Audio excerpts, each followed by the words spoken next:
তুই কি ভাবছ আমি তোর মোবাইল চুরি করছি? আমরা তোরা সতর্ক করলাম, রাস্তাঘাটে যেভাবে মোবাইল টিপ, যদি এরকম ভাবে কেউ তোর মোবাইল নিয়ে যা, তোকে মোবাইল দিব? আমরা দেখে তোরা দিয়ে দিলাম। ভাই কিছু ভাবছ না, সতর্ক থাকিস আমরা তোকে সতর্ক করলাম। সতর্ক করছি, ঠিক আছে? সাবধানে মোবাইল টিপ। সাবধানে টিভি।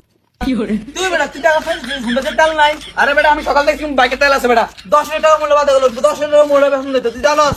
দেখ মায়ের কাছে ভালো হয়েছে, মাইক তো আর খাই নাই। আলো শিলাই যদি বুদ্ধিটা না মার করতাম, তোকে মারতে ঠিকই হইতাম।